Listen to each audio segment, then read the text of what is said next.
Então, agora nós vamos iniciar as falas do evento. Eu gostaria de apresentar rapidamente a Laila. A Laila, ela é psicóloga formada aqui pela Unesp. Na verdade, ela foi a estagiária da primeira turma que eu tive aqui, quando eu entrei. Então, ela se formou em 2011 e, logo em seguida, ela foi fazer aprimoramento em Botucatu e lá está até agora. Ela é mestre e doutoranda em saúde coletiva pela Unesp, campus de Botucatu. É psicóloga responsável pelo serviço de psicologia em gastroenterologia da Faculdade de Medicina de Botucatu. Preceptora e supervisora do programa de aprimoramento profissional em psicologia hospitalar, também em gastroenterologia da Faculdade de Medicina de Botucatu. E preceptora e supervisora do curso de pós-graduação Lato Sensu em Ciências da Saúde. Então, eu gostaria, então, de passar a palavra à Laila, para que ela, então, pudesse começar a apresentação, agradecendo o convite, que ela aceitou o convite, e a alegria de recebê-la aqui novamente em Assis. Obrigada, Laila.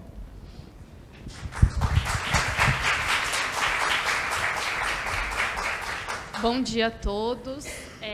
Quero agradecer imensamente o convite da Meire, da Diana e da Marielle para estar aqui hoje. Eu estou super emocionada. Acho que estar desse lado aqui é surreal, assim. Eu me formei, como a Meire falou, em 2011. Então, retornar a casa, retornar a um lugar que foi tão difícil ir embora, né? Foi aí elaborar um luto da partida. Felizmente eu continuo na Unesp, trabalho lá em Botucatu, e eu aceitei o desafio do convite da Meire de vir aqui falar um pouquinho, então, sobre o meu trabalho, né, o trabalho psicológico sobre o processo da morte e do morrer no contexto hospitalar. Né? É um tema, como elas já falaram na abertura, difícil no contexto hospitalar, ele ainda é um tabu, ainda é muito difícil de se vivenciar o luto nesse espaço. Eu vou, então, começar a minha fala. Primeiro, então, eu tô lá então, desde 2012, né, fazendo parte de uma equipe. Né, eu fiz estágio aqui extracurricular, na época ele era extracurricular no regional, e comecei então a vivenciar e gostar muito da psicologia hospitalar. Então, eu fui para Botucatu e eu me inseri numa equipe muito grande. Né? A equipe da gastroclínica, atualmente, nós somos em 32 profissionais. Então, é uma equipe multidisciplinar, né? Interdisciplinar também, compostas, então, por docentes da gastroclínica, por residentes. Obrigada. Nós temos, atualmente, então, 7 residentes da gastroclínica. Temos, então, eu da psicologia como responsável e mais 2 aprimorandos em psicologia hospitalar em gastro, e as nutricionistas, uma nutricionista do serviço e uma do aprimoramento. E aí, então, né, para a gente falar um pouquinho como que se dá esse trabalho nosso dentro do hospital, eu queria, então, começar a nossa reflexão dizendo que o fenômeno morrer, então, ele ocorre, né, em diversos contextos, e dentro deles o contexto hospitalar. E para a gente pensar um pouquinho sobre isso, sobre como a morte é vivida no contexto hospitalar, eu achei interessante a gente fazer um resgate histórico de como como historicamente, né, o fenômeno morrer foi se modificando significativamente com o passar do tempo. O fenômeno morrer está muito relacionado com o momento sócio-histórico, né, sociocultural em que a gente está inserido. Então, Ares, no seu livro sobre a história da morte do Ocidente, ele faz esse resgate histórico e ele fala para a gente que, na Idade Média, a morte ela era vista como uma morte domada. O que significava isso? A morte ela fazia parte da vida cotidiana das pessoas. As pessoas elas conviviam com a morte. Né? É interessante que, nessa época, o indivíduo, né, que através dos signos, né, nessa época, as pessoas eles tinham muito uma sensibilidade para os signos, eles se conheciam muito, então eles conheciam a trajetória da sua morte. E eles podiam, a partir do momento que eles sentiam que essa morte estava chegando, eles começavam então a elaborar, eles se organizavam então as suas cerimônias, né, as suas despedidas. Ele era o protagonista da sua morte, né? Então, ele fazia os rituais de despedidas, de testamento, ele resgatava as mágoas de outros e de si próprio. Esse era um processo compartilhado com a família e com a comunidade. As crianças participavam disso. Na cerimônia, todo mundo participava, era uma cerimônia pública, né? Havia, assim, as manifestações de tristeza e de dor, mas isso era comum, né? As pessoas, elas conviviam com isso. Não significa que era mais fácil, mas elas falavam sobre isso, elas vivenciavam isso. E o maior temor nessa época, na Idade Média, era morrer, né, repentinamente, sem as homenagens cabíveis. Então, era uma época que se pensava, se enfrentava a morte. E as famílias e os amigos, eles tentavam o máximo possível estar junto com essa pessoa, não deixar essa pessoa sozinha, que essa pessoa, então, ela se sentia amparada e acolhida pelos familiares.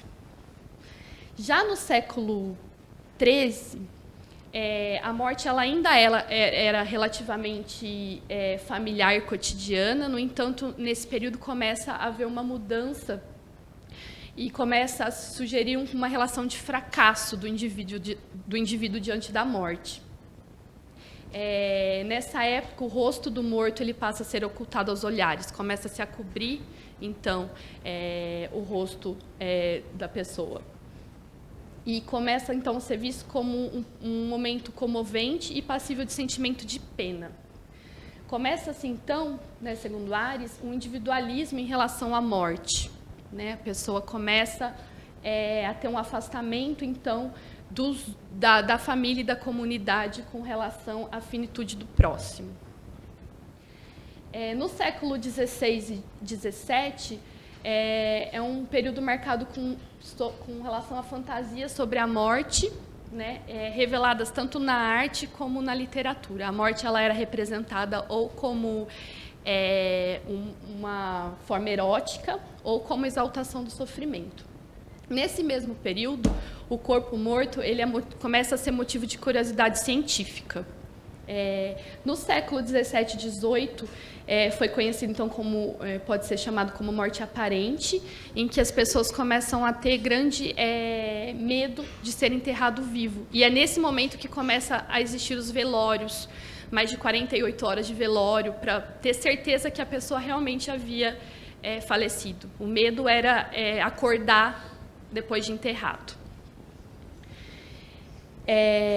No século XIX, então, com o advento do capitalismo, a morte ela começa a ser, então, vista como a morte interditada, né? Então, o indivíduo ele deve morrer escondido, sem que ninguém saiba, nem mesmo o próprio indivíduo. É como se não enxergar a morte significasse que ela não existisse, né? A morte ela é vista nesse período, então começa a ser visto como indecente, suja, inconveniente. E aí, nesse período que a morte começa a ser, então, algo que acontece dentro do hospital. No século XX e no século XXI, então, o doente, né, e isso eu vivencio diariamente, ele não tem mais o direito de decidir sobre a sua própria morte. E viola-se até, então, o seu último direito, que é de saber quando o seu fim se aproxima. Desculpa a gente ficar virando aí. Acho que eu vou sentar um pouco mais para cá. Pode ser. Ótimo, obrigada. Bom, então, no século XXI, né, apesar da morte ser interditada, a gente percebe que ela está cada vez mais próxima das pessoas. Né, com o desenvolvimento tecnológico, com os meios de comunicação, com as redes sociais, a gente, então, convive diariamente com uma infinidade de notícias, de morte, de violência, de doenças. Mas será que a gente tem tempo para elaborar tudo isso? Né? Nessa correria da vida,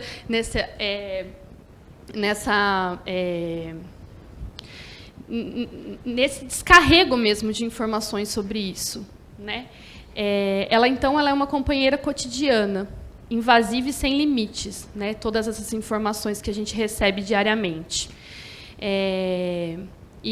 No entanto, né, apesar da gente ter isso tão presente no nosso cotidiano, é um tema interditado, né, que a gente não conversa sobre isso diariamente.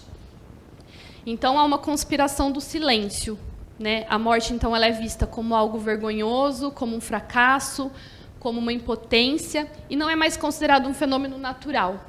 Por isso, ele deve ser ocultado. Bom, então, trazendo um pouquinho como se deu, então, a transferência da morte vivenciada no espaço privado, familiar, para as instituições de saúde, né, que é um espaço impessoal, estranho para aquele indivíduo, muitas vezes um espaço solitário. Eu queria trazer um pouquinho sobre a história do hospital, né, como ele surgiu. O hospital ele surgiu como meio terapêutico no final do século XVIII, e a partir dos anos 30 e 40 do século XX, né, ele passa a ser, então, o esconderijo da morte. E esse acaba sendo um procedimento generalizado a partir da década de 50. Nesse mesmo período, a medicina surge, então, como ciência do indivíduo. E ela começa a ser, então, a referência da área da saúde, da vida, do sofrimento e também da morte. E a medicina, então, ela passa a ser responsável pelo prolongamento da vida. E qual é a desvantagem disso? Né? A desvantagem é que não se tem mais conseguido morrer naturalmente, principalmente os idosos, os pacientes que têm doenças crônicas e degenerativas. Né? A quantos procedimentos eles se submetem, né? Eles têm que ficar internados por longos períodos e de uma forma muito solitária. Então, o hospital passa a ser esse local, então, da morte solitária. Né? O indivíduo ele não tem mais, então, esse direito de decidir sobre a sua própria morte, e essa decisão, então, é dividida entre os médicos, né, os profissionais da saúde e os familiares. Né? Então, tudo no que diz respeito ao processo de saúde, doença e morte desse indivíduo. Então, o indivíduo ele é destituído o poder que antes ele tinha frente ao momento da sua morte. E a morte, então, como reiterando, ele deixa de ser um acontecimento, um instante, um fenômeno que acontecia em casa ao lado dos amigos e dos familiares. Nesse sentido, né, a gente percebe que as mudanças na sociedade também foram responsáveis pela essa mudança da morte para o hospital. As pessoas, então, têm cada vez mais dificuldade em cuidar de um doente em casa, seja pela correria do dia a dia, né, pela falta de tempo e mesmo até disposição para cuidar integralmente. Será que eu sou capaz? Né? Será que em casa ele vai estar tendo os cuidados que ele precisa ter? Né? As pessoas ficam com medo de levar, a família fica com medo de levar esse indivíduo para casa.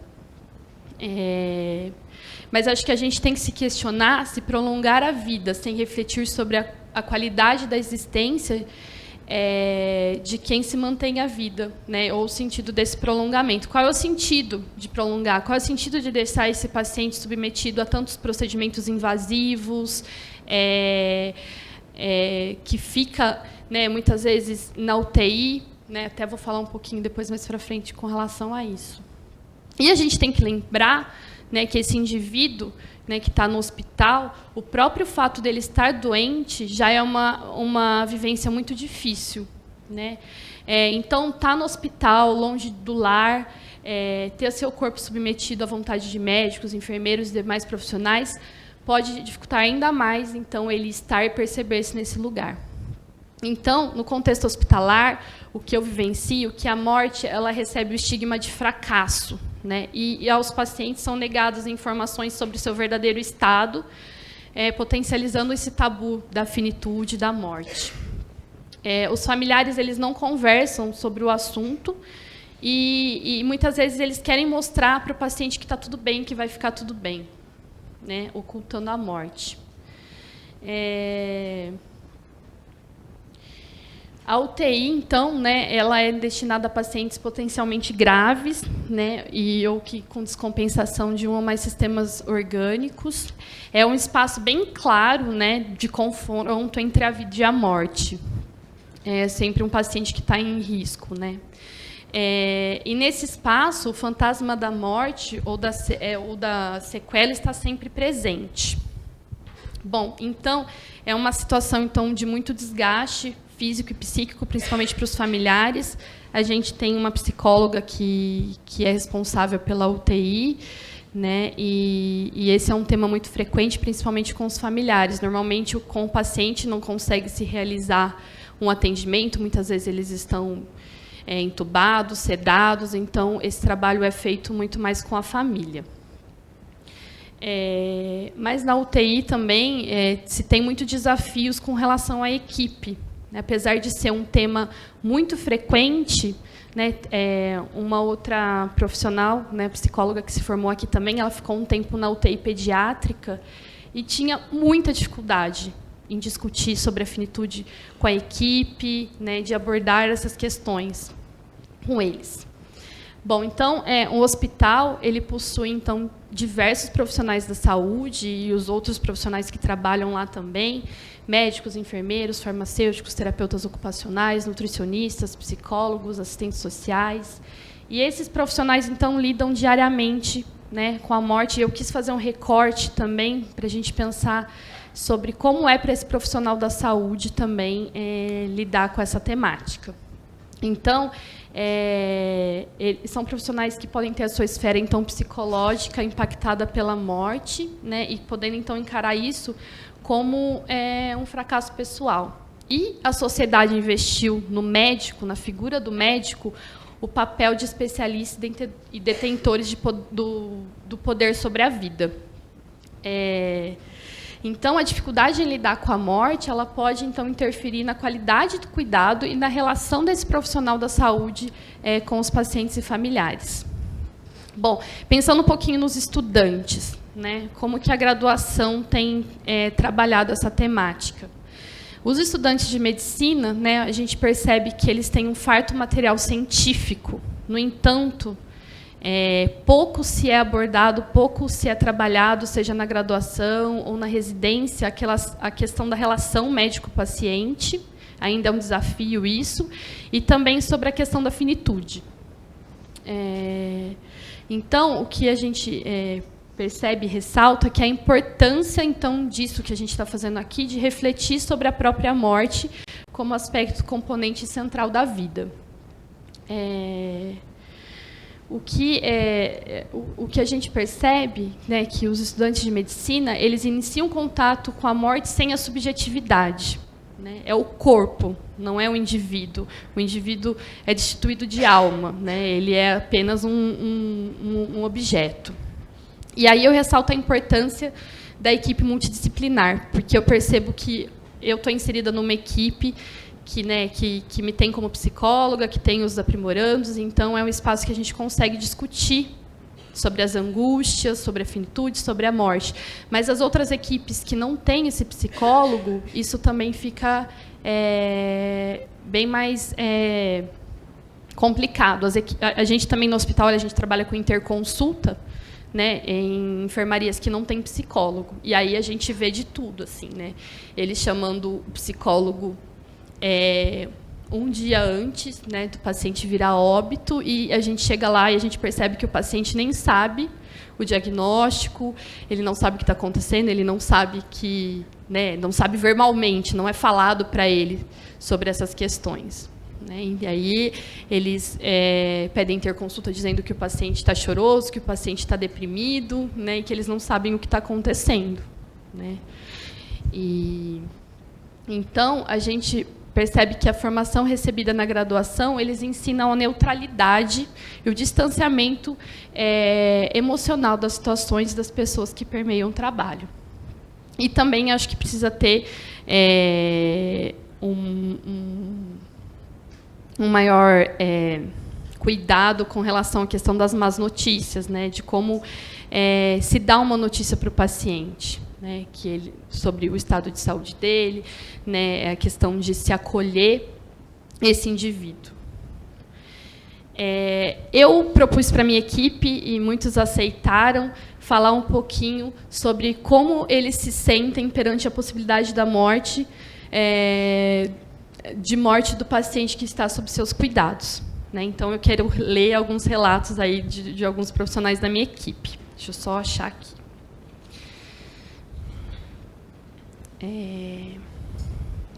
Esse é o relato de uma médica contratada. Ela se formou na Unesp de Botucatu, fez residência em clínica médica lá, fez residência em gastro e, atualmente, ela é uma das contratadas da gastro. Então, diante dessa questão que eu fiz, ela respondeu: enquanto me preparava para ingressar na faculdade e me imaginava médica, tinha ideia de que, com uma boa formação técnica, a ajuda da ciência e da tecnologia, seria capaz de resolver as queixas de todos os meus pacientes. Na primeira metade do curso, estudei, e muito, manuais, corpos, órgãos, doenças, sintomas, células, medicamentos, mas nada de pessoas, as quais só vi na segunda metade, quando, mesmo assim, me aparentavam apenas serem portadoras daqueles fragmentos que havia estudado previamente. Desse modo, durante os anos de minha formação, acreditava que minha função era juntar aquelas informações para realizar o diagnóstico, tratamento e resolver o caso. Neste contexto, portanto, a morte do paciente era encarada como uma falha pessoal, que deveria ser evitada a qualquer custo, da mesma maneira técnica e fria com que havia me sido ensinado ao longo da graduação. E que demonstrar qualquer sinal de emoção para os pacientes e seus familiares seria sinal de imperícia e insegurança. Felizmente, hoje, após alguns anos de caminhada e muitos tropeços, acredito que a chave da boa medicina seja a junção do técnico com a empatia. Assim, a morte passa a ser encarada como um processo natural, que tentamos evitar até o ponto onde somos capazes, não só expondo todas as possibilidades técnicas, mas também respeitando o desejo do outro, da mesma maneira que eu gostaria que fizessem comigo. Né? Então, a gente percebe o quanto a formação dela traz esses aspectos que eu falei para vocês, mas, felizmente, aí, ao longo do tempo, isso foi se modificando. Né? Então, trabalhar na área da saúde, e aí eu me incluo, né, como cuidador, apresenta de imediato a seguinte constatação: a dor e a morte está presente frequentemente no nosso cotidiano. E existe um paradigma, então, político-social, né, de que a morte deve ser evitada e a vida deve ser salva a qualquer custo. E também a gente não pode esquecer da enfermagem, né, da equipe de enfermagem, que se encaixa como personagem ativo nesse processo de angústia no cuidado do outro. Né? A morte, então, é a nossa companheira de trabalho. E isso coloca a gente na questão de se refletir sobre a nossa própria finitude. Esse é o relato de um dos nossos docentes, com relação a como ele se sente perante a possibilidade de morte. Ele fala que é sempre um enfrentamento com nossas fraquezas e impotência diante do curso da vida. Também um questionamento sobre se sabemos, fazemos ou conseguimos tudo. Então, a gente percebe que as dificuldades encontradas, em grande parte, está relacionada à própria dificuldade profissional em perceber a morte como parte integrante da vida, refletindo em cada caso suas próprias angústias sobre o tema. E os médicos, diante da morte, muitas vezes, eles se questionam sobre os procedimentos realizados, sentem culpa, impotência. Né? E o que a gente tenta fazer, enquanto psicóloga, enquanto equipe, é refletir, né, sobre essas questões, possibilitar um espaço que a gente possa falar sobre essa temática, sobre as angústias, como eles se sentem diante da perda de um paciente. A gente percebe que os momentos em que o estado do paciente se agrava e quando a morte acontece, a equipe toda de saúde é mobilizada por sentimentos de choque, de negação, de fracasso, de tristeza, de culpa, de autorrecriminação, vergonha e fantasias de naturezas e intensidades variadas. E também essa dificuldade dos médicos, ele pode ser, então, também devido a um alto grau de exigência consigo mesmo e que acho que tem a ver com a formação deles também, né? Esse é um residente que está no nosso último ano da residência e ele coloca: sinto-me impotente nessas situações, buscando respostas. Cometi algum erro? Outros diagnósticos? Assim, por mais difícil que penso nela posteriormente como um processo natural e que nem sempre as condutas médicas o impediriam, mas que poderão permitir uma morte em paz e digna ao paciente. Reflito e peço a Deus a sabedoria para que, em outra situação semelhante, não cometa nenhum erro e que possa exercer minha função corretamente. Então, também falando da questão do diagnóstico da comunicação de más notícias, a gente percebe grande dificuldade dos médicos em falar a verdade para o paciente, em falar o diagnóstico para esse paciente.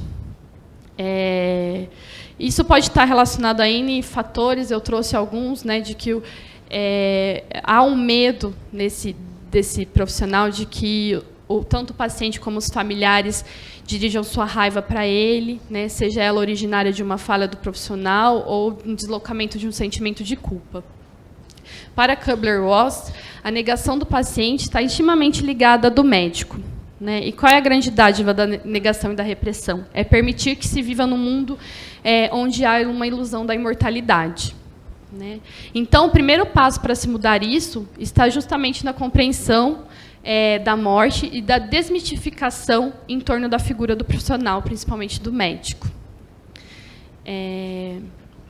O que a gente faz na gastro, né, a gente tem, toda semana, a gente tem um período do dia que todos estamos juntos, né? A gente passa a visita, então, todos os leitos, a gente discute todos os pacientes, é um momento que a gente pode, então, discutir todas essas temáticas, a questão né, surge muito, né, o desejo da família de não falar para o paciente sobre diagnóstico, sobre a finitude, então a gente discute isso em equipe, né, e a gente faz um trabalho então com esse familiar, normalmente junto o psicólogo e o médico, e a gente conversa com esse familiar até que a gente consiga que a família entenda a importância do paciente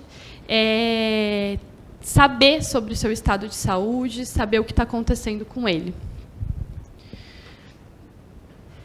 Esse é o relato de um outro médico, né, lá da minha equipe. Ele fala que, primeiramente, ele sente impotência, mais óbvia e mais frequente. Medo de ter errado e culpa. Preocupação mais prática, exige uma revisão de todo o processo. Tem, no final, um fator positivo, aprender e procurar não cometer o mesmo erro, se é que ele existiu. Medo de comunicar à família. É uma notícia difícil de ser dada. Posso ser culpado pelo ocorrido no calor das emoções. Medo de ser agredido. Graças a Deus isso nunca aconteceu, mas o medo é persistente. Persiste. Inconformismo. Acho a morte uma puta sacanagem.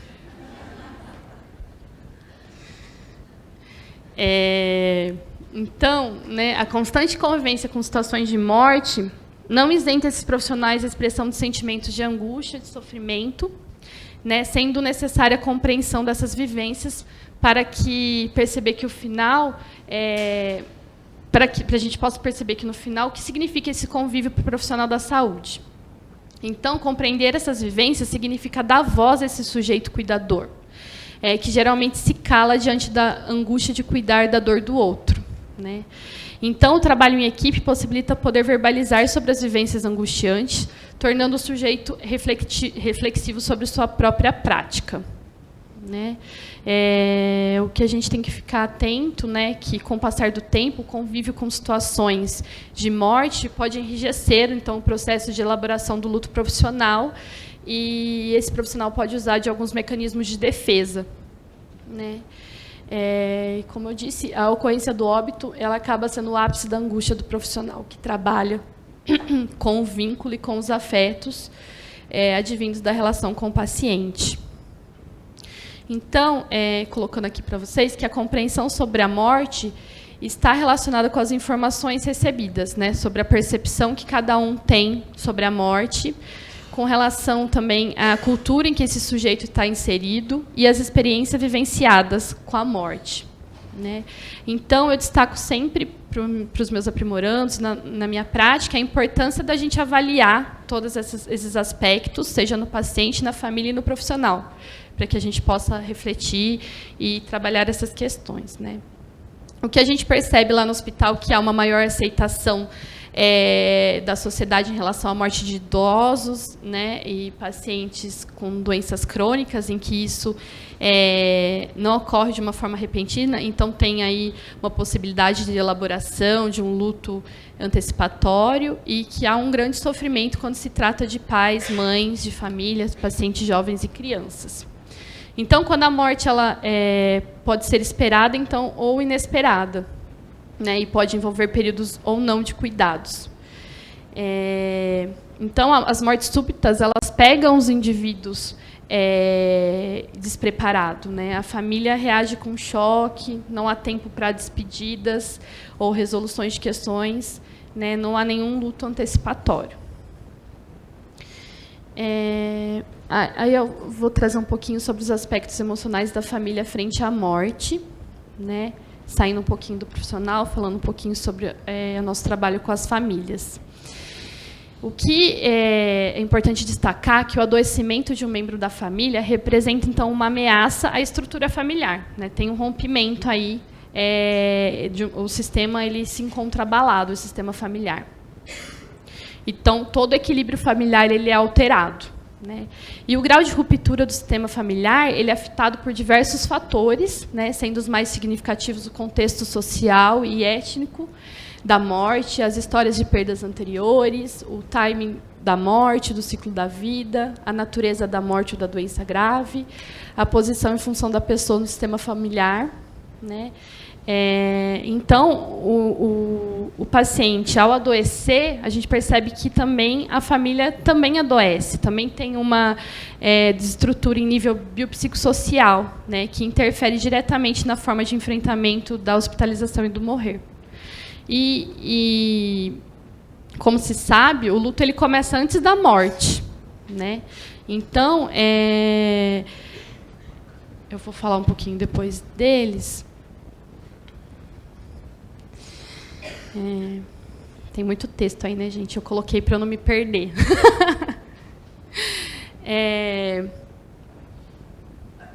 Então, a gente tem que ter muito claro que não basta ter uma medicina para que se tenha uma boa morte, né? E a boa morte ela deve estar acompanhada por uma integração entre os princípios religiosos, morais e terapêuticos, dando àquele que está morrendo um cuidado respeitoso com as suas crenças e vontades.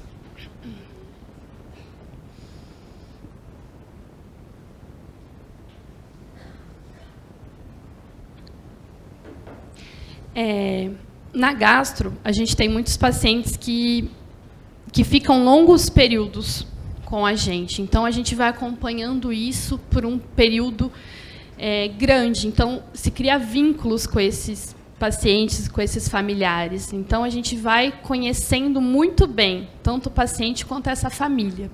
Então, acaba sendo mais fácil trabalhar as questões quando se chega mais perto da terminalidade.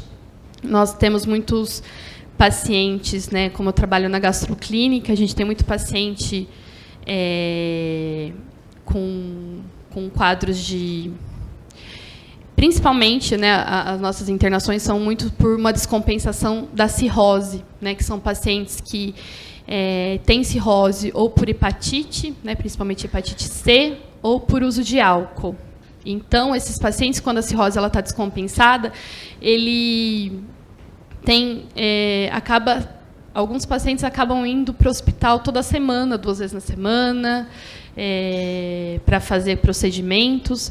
Então, nesse período, a gente consegue ir aprofundando essas questões.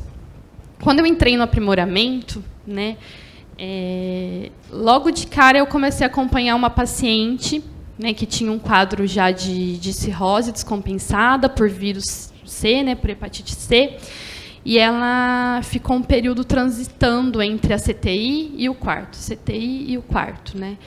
E a equipe da gastro foi muito verdadeira com ela, sobre o estado dela, sobre as possibilidades terapêuticas, né, que não tinha muito mais medidas que pudessem tirar ela desse sofrimento, dessas idas a CTIs. E quando eu comecei a acompanhar ela começou a me falar sobre essas questões, começou a falar que ela estava cansada, né? Eu falei: a senhora está cansada do quê? Eu estou cansada, né, de ficar na CTI, eu gostaria de ir para casa, ou eu gostaria de ir para um quarto. E, conversando com a equipe, a gente conseguiu colocar ela, né, mudar ela para um quarto. E ela ela fez um resgate histórico, né, da história dela comigo, né? Ela foi contando toda a vida dela, todas as alegrias, as tristezas. E tinha uma questão de que ela era muito próxima, muito apegada aos netos. E como os netos eram pequenininhos, eles não podiam ir lá visitá-la, né? E ela estava fazendo diálise na época também, então ela não conseguia nem poder ir ali para o corredor para vê-los. Então, eu, junto com a equipe, a gente conseguiu fazer a liberação, né, da família, das crianças, para ficar lá com ela, né? E ela ficou. E ela falava que ela queria se despedir, né? Ela sabia que ela, né, tinha pouco tempo de vida, então ela queria poder se despedir desses netos, despedir da família. A família toda ficava com ela. E ela falava muito para mim que ela achava aquele quarto muito frio, muito, né? Não tem nada meu aqui. E esses netos, eles faziam muitos desenhos, desenhavam muito para a avó. Então, juntos, a gente decorou aquele quarto, né? A gente colocou todos os desenhos dos netos lá. Foi um trabalho super gratificante para mim. Foi muito difícil, foi muito sofrido quando ela faleceu. Mas eu me senti também grata por poder ter passado esse momento com ela, por ela poder ter vivenciado isso, poder ter feito, claro que com algumas limitações, mas poder ter ficado junto com os familiares, né? Os familiares estavam com ela na hora que ela faleceu, e isso foi possível, né? Então, eu percebo muito o nosso papel no hospital como uma psicologia da ligação, assim, né? A gente tem muito esse diálogo com a equipe, né? A gente vai, avalia o paciente, atende o paciente, a gente percebe que tem alguma angústia ou alguma coisa que é possível fazer, a gente vai, fala com a equipe, fala com a enfermagem, fala com os médicos, tenta adequar ao desejo desse paciente, né? E a equipe da gastro ela é muito aberta. Tipo, se tiver que voltar lá 10 vezes para falar com o paciente, eles voltam, eles vão, os docentes vão, todo mundo fica disponível para isso, assim. Então, a gente está com os aprimorandos e com os residentes que trabalham muito bem juntos, né? Semana passada, uma das residentes pediu para a nossa aprimoranda ir junto para falar com a família, que eles iam falar sobre a gravidade do caso, né? É uma paciente que era também cirrótica e ela tinha uma encefalopatia, então ela tinha internações semanais, assim, né? E parte da família convivia e sabia e estava aceitando o quadro, e a outra metade da família era mais ausente, então eles tinham uma resistência maior em aceitar o quadro da mãe. Aí, então, a gente convocou a família para conversar com todo mundo e para falar da gravidade do caso. E aí, minutos antes de falar com a família, essa paciente teve uma parada e veio a óbito. Então, aí o foco, né, enfim, foi acolher essa família, foi falar sobre isso, e foi feito esse trabalho da psicologia junto com os residentes, junto com os médicos. A residente fala, depois disso, ela falou: é muito difícil porque eu pensei da forma que eu queria falar e no momento saiu de outra forma. A gente falou: que bom que você deixou, né, essas emoções virem e você falar o que você estava sentindo, né? Não foi uma coisa mecânica, né? Você acolheu essa família, você deu espaço para acolher tudo o que estava acontecendo naquele momento.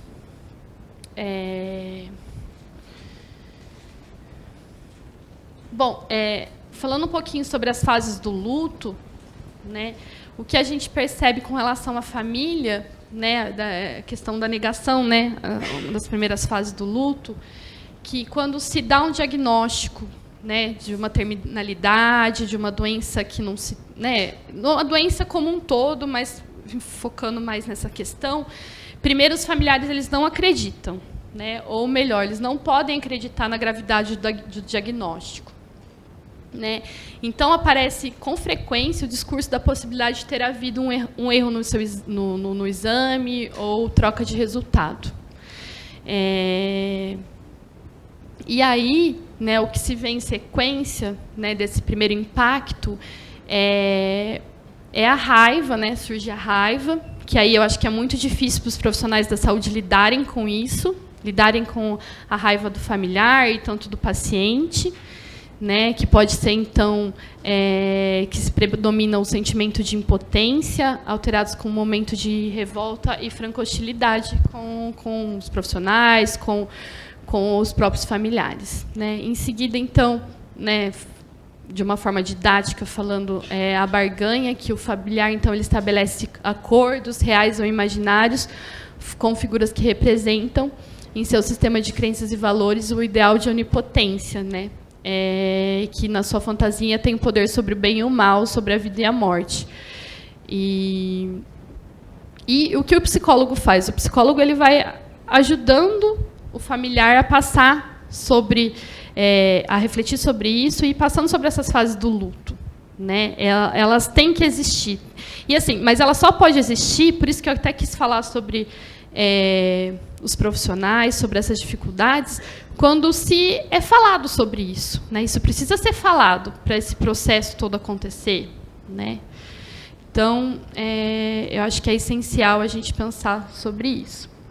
Né? Depois, a fase da depressão, né? Que uma vez que, então, que eles percebem que o quadro clínico do paciente não apresenta melhoras, ou que caminha para uma situação irreversível, a família adquire a percepção da perda iminente. Né? Aí, nesse momento, a angústia e a introspecção elas aumentam, e, normalmente, ela é acompanhada com a progressão da gravidade desse paciente. Né? E a aceitação, que é o momento, então, né, um estágio da quietude, do isolamento desse familiar, né, e que é o momento, então, do aprendizado, do desinvestimento afetivo, necessário para que se possa elaborar o desligamento e a separação que estão por advir. Né? Então, né, pensando no luto, o luto é uma resposta multidimensional diante de uma... Nossa, gente, merda não ali. O que aconteceu?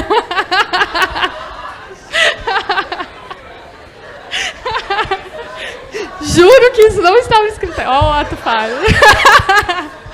Ato falho.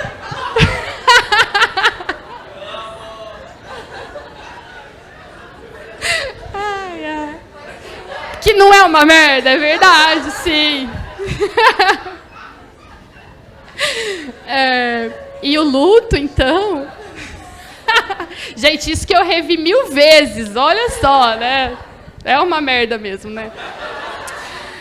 O luto ele é um processo, então, de elaboração de uma perda significativa e não acaba nunca, né? Como a música que vocês tocaram no início, enfim, é como se fosse as ondas do mar, ela vai e vem, né? Um luto aí que não acaba nunca, né? Então, a gente destaca a importância de expressar os sentimentos da melhor forma, seja, né, da maneira de cada um, ou de uma forma mais intensa ou recolhida. Né? Cada um vivencia o luto de uma forma. E quando a gente ama, então, profundamente uma pessoa, né, estão misturados o medo, a raiva, a insegurança diante da morte. E na hora que ocorre essa perda, esses sintomas todos emergem e precisam ser legitimados. A gente precisa legitimizar o sofrimento, né, diante da perda. Então, realmente é uma merda, né? Total. O trabalho, então, da psicologia hospitalar, ela se insere e se organiza propiciando um adequado e especializado apoio para a família e para o paciente, além de um reforço dos vínculos e da rede de apoio familiar. né, para que a superação do luto possa ser mais provável e menos devastadora, evitando dessa forma o luto complicado e suas previsíveis consequências físicas e emocionais, né? Então, a capacidade nossa de ouvir o sofrimento ocasionado pelo adoecimento do paciente e pela possibilidade de morte durante a hospitalização contribui para que o paciente ele possa dar vazão, então, às suas queixas e possibilita que elas sejam trazidas livremente durante o nosso atendimento. Então, é uma expressão do luto sem restrições, né? E, nesse contexto, a gente percebe que surgem questões emocionais ainda não resolvidas, frustrações, arrependimentos. E, ao ser compreendido, né, o paciente terminal ele pode sentir-se amparado, seguro, assistido e aceito, né, capaz de enfrentar a sua finitude e melhorar a qualidade de vida, mesmo após um diagnóstico ameaçador. Eu não vou entrar muito, aí eu coloquei as fases do luto do paciente, né, que normalmente ele se inicia com o diagnóstico, né, o paciente ele começa a vivenciar o luto a partir do momento que ele recebe, né, o diagnóstico, que é o luto pela perda da saúde, né, nesse primeiro momento. E o paciente ele pode tentar provar de todas as formas que houve um engano, né, ele necessita de um tempo para absorver essa ideia, né. Então, a gente discute muito isso com a equipe. Quando a equipe fala, o paciente está negando, eu falo o diagnóstico, e, em seguida, ele fala que ele não sabe, que não foi falado para ele. E a gente fala, então, vamos dar um tempo para ele? Né? Talvez ele precise de um tempo maior para digerir tudo isso. Né? A raiva, né, que pode interromper seus planos, né, e a própria vida, né, se mescla com a inveja e o ressentimento daqueles que estão saudáveis. E a equipe, então, precisa entender esse período, que esse período também faz parte do choque pela nova condição, né, e do processo em curso. E a gente percebe que há uma evitação da equipe quando o paciente está demonstrando raiva, né, direcionando essa raiva ou para o profissional, ou para a família, ou para ele mesmo. Né? Então, a equipe tenta evitar, né, esses pacientes. Ou, né, vamos delegar para o outro. Né? Vai à psicologia, né, chama. O paciente chorou ou está com demonstração de hostilidade, chama a psicologia. Né? Os maiores pedidos vêm aí nesse sentido. Bom, na barganha, então, é uma tentativa de adiar a morte como um prêmio por bom comportamento, né? E há promessas, então, de novas atitudes, mudança de estilo de vida, né? Na esperança de prolongar a sobrevida. Na depressão, se sente mais o impacto da doença sobre o indivíduo, e a aceitação, né, que coincide com o maior desgaste físico, né? E nele parece ser mais difícil viver do que morrer. E os sentimentos desvanecem. Eu acompanhei também uma paciente que foi muito triste, que me marcou muito, que era uma paciente que... Isso foi de interconsulta. Eu não acompanhei essa paciente desde o início que pediram interconsulta, era de uma outra psicóloga, mas a psicóloga saiu de férias e essa paciente, eu comecei a acompanhar ela. E ela tinha um câncer ginecológico e ela estava com metástase, né? Então, assim, não tinha nenhuma terapêutica. E sozinha. Ela era casada, tinha uma filha que morava em uma outra cidade, o marido quase não ia visitá-la, e a equipe não discutiu muito com ela sobre o que estava acontecendo. Né? E aí, quando eu comecei a acompanhar ela percebia, né? Ela já sabia o que estava acontecendo. Né? Então, ela começa a trazer para mim o sofrimento de estar ali sozinha, né? De não poder ter um familiar, né? para passar esse momento. Ela trouxe arrependimentos, trouxe conflitos, né, com esse marido. E aí, com a equipe, a gente foi tentando dar esse suporte, a gente convocou esse marido, a gente falou para ele da gravidade, mas ele negava, assim, ele falava que esperava ela ir para casa, e ela não tinha como ir para casa porque ela estava precisando de sonda, ela não conseguia, ela se alimentava muito pouco pela boca, e era uma paciente nova de acho que 46 anos. E aí, né, com essa falta da família, o filho também não veio vê-la. E aí eu ia todos os dias lá, ficava com ela. Tem dias que ela queria falar, tem dias que ela não queria, né? Tem dias que a gente falava sobre a finitude, tem dias que ela trazia outras questões, tem dias que ela estava com muita dor e aí eu ficava ali do lado dela, né? E aí também a equipe né, foi vendo que ela, pensando, né, o que a gente pode fazer? E aí a equipe se mobilizou para comprar coisas que ela gostava de comer. Então, assim, vamos então, né, o que você quer comer hoje? Né? E aí eles se reuniam, compravam com o próprio dinheiro. E foi assim, ela faleceu no hospital, sozinha, né, que era um grande sofrimento para ela isso, né, apesar de ter sido muito abordado com o marido, né, a gravidade, de que ela tinha pouco tempo de vida, o marido ele não conseguiu lidar com isso naquele momento. E a gente percebe lá no hospital que em algumas enfermarias, os pacientes que estão próximos da terminalidade, eles ficam em leitos isolados, longe da vista de todo mundo, né? E aí eles se sentem ainda mais sozinhos.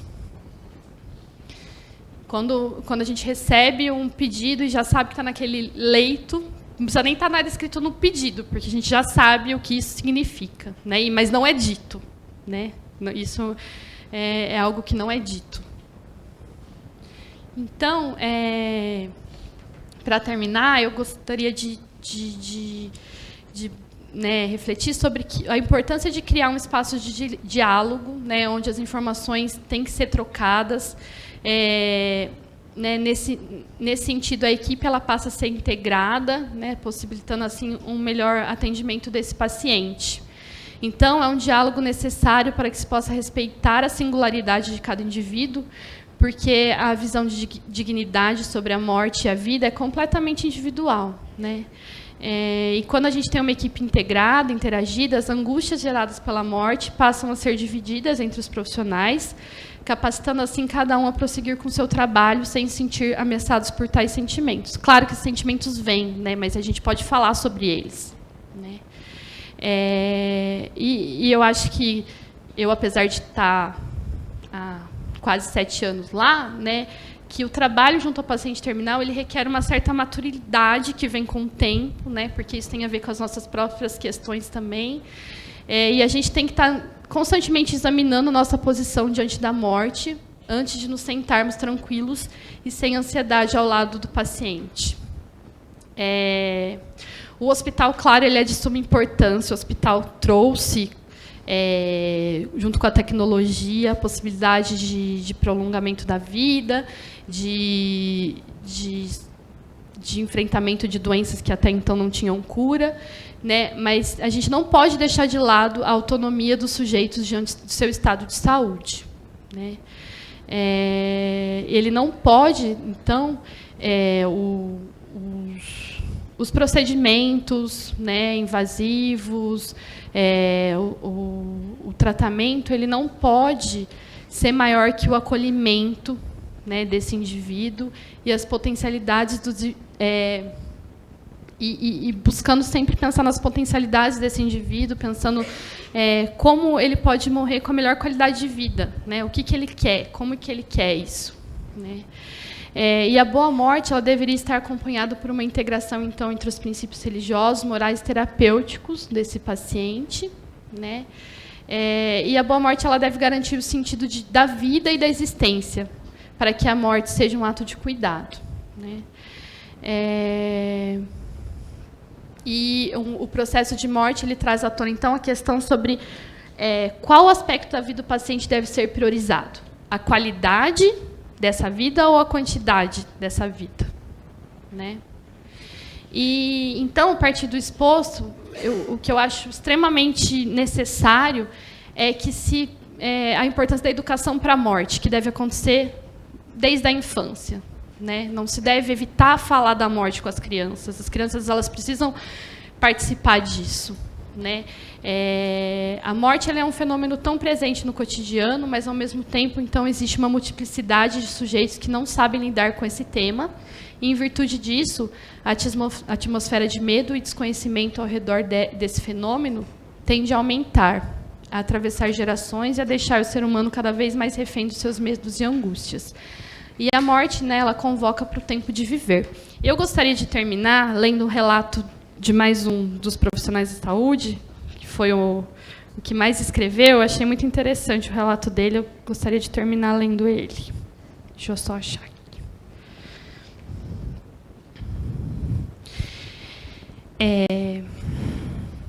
Ele não fala só do trabalho ali, ele fala um pouquinho sobre ele também, assim, mais profundamente. Trabalhar com saúde nos revela comportamentos paradoxais e até mesmo irracionais que, por vezes, temos ao longo da vida. Enquanto trabalhamos todos os dias para evitar as doenças e a morte, várias pessoas passam a vida as desafiando e procurando por elas, mesmo temendo pelo dia em que vão encontrá-las. Quando finalmente as encontram, ficam tão apavoradas que nem querem falar no assunto, tentando negar o que acontece ou agindo como crianças. Já as pessoas que tiveram vidas produtivas e menos arrependimentos são sempre mais abertas para falar sobre isso, mesmo estando apreensivas pelo possível sofrimento a que serão expostas. Daí tirei uma das primeiras lições que aprendi com a morte e as doenças. A sensação de dever cumprido nos dá mais coragem para enfrentá-las, enquanto os sentimentos de culpa aumentam o medo que temos dela. Esse já é um ponto em que o profissional de saúde pode ser bastante útil enquanto oferece seus cuidados a pessoas doentes e seus familiares. Outra vantagem é que, enquanto lutamos para tirar as doenças e a morte do caminho de quem nos procura, temos também a chance de observar grandes momentos de reflexão. Felizmente, algumas pessoas que tinham se desentendido e perdido contato umas com as outras voltam a se falar e se perdoam mutuamente, estabelecendo vínculos fundamentais para o enfrentamento das dificuldades. Por outro lado, também há quem prefira morrer sozinho, sem desapontar seu orgulho ferido, revoltado por se achar injustiçado por todos. Essas situações são sempre mais difíceis de acompanhar, pois são mais sofridas e nossas oportunidades de ajudar são mais limitadas, mas, por vezes, somos os únicos que a pessoa ainda ouve. Isso nos dá uma responsabilidade enorme e bastante delicada, pois qualquer coisa que digamos ou façamos pode ser usada como motivo para que a pessoa se isole por completo. Mas, na maioria das vezes, isso não acontece, pois poucos desejam ficar sozinhos para enfrentar as doenças e a morte. Nesse ponto, o medo está a favor da pessoa e contra seu sofrimento. Daí a chance de iniciar vínculos importantes e preparações que serão vitais para os momentos mais difíceis. Mas não são resultados passíveis de serem medidos numericamente. Por isso, muitos de nós perdemos essas oportunidades. Afinal, nem todos sabem da sua existência. Outro ponto interessante de ver é o comportamento de familiares e acompanhantes das pessoas doentes. Vários delas se superam na capacidade de perdoar erros do passado e se emeram no cuidado com quem antes as atacava, mas que agora depende delas até para as menores necessidades.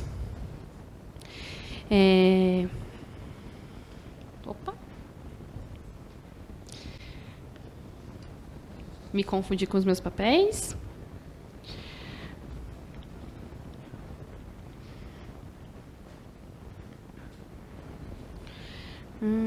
Cadê?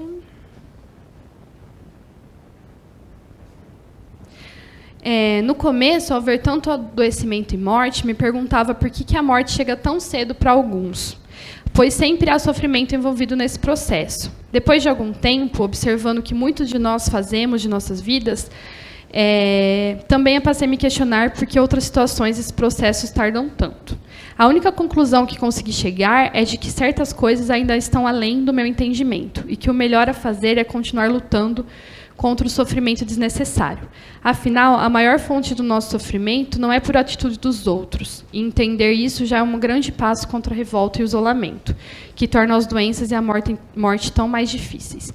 Se cada profissional de saúde conseguir transmitir parte desse entendimento, mesmo que sem palavras, as doenças e a morte já não trarão mais tanto sofrimento como os vemos atualmente. Pessoas que entendem isso nos ajudam, inclusive, a preparar seus familiares para enfrentar sua morte, dando-nos o maior exemplo de superação humana. Por essas pessoas, guardo sempre sentimentos de gratidão, pois, graças a ela, acredito que eu mesmo enfrentarei melhor as doenças e a morte quando as encontrar. É isso, essas são as referências. E eu queria fazer um convite para vocês. Né, em novembro, a gente vai estar realizando a nossa 4ª jornada de psicologia hospitalar. A COVAX vai estar lá, falando sobre a morte em crianças. E eu queria agradecer muito, essa é a minha turma aqui, a gente se formou em 2011, e eu quero reiterar, então, a minha felicidade em estar aqui. Agradeço imensamente. Não sei se eu correspondi ao esperado, mas eu tentei trazer um pouquinho aí da minha prática. Muito obrigada.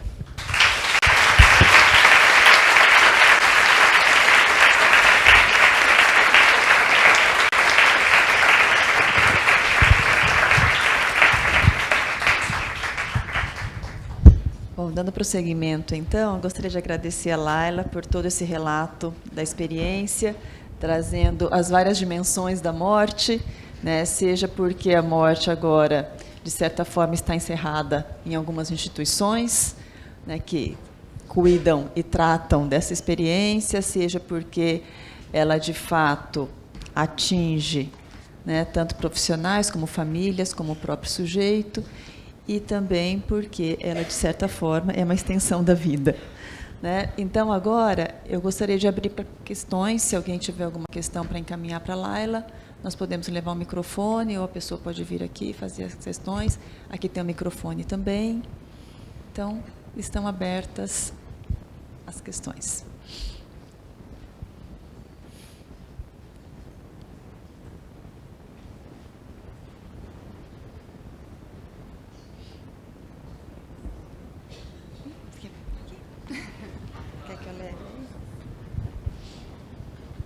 Porque está sendo gravado.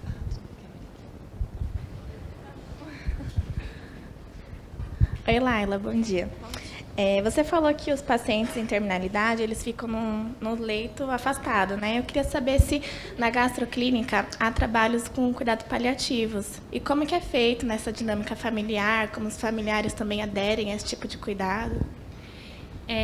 Tem a equipe de cuidados paliativos, né, do hospital. Então, em alguns casos, a gente solicita o auxílio deles e aí a gente trabalha em conjunto com eles, né, com a equipe de cuidados paliativos. A gente tem também pensado e trazido eles para conversar com a gente, né, dialogar. Eles têm nos apresentado como funciona o cuidados paliativos. Muitos profissionais da nossa equipe não conheciam, então a gente começou esse ano a ter aulas, a estudar sobre isso, está tendo cursos também nessa temática, mas a gente solicita o auxílio deles daí, em alguns casos. Outros a gente mesmo também, eu acho que a psicologia hospitalar, a gente mesmo acaba, né, trabalhando essas questões com o paciente, com o familiar. Mas agora a gente tem solicitado, os cuidados paliativos agora eles também estão com uma enfermaria própria lá no hospital, que está para ser inaugurada. Né? Então, se tem falado mais sobre isso dentro da instituição também.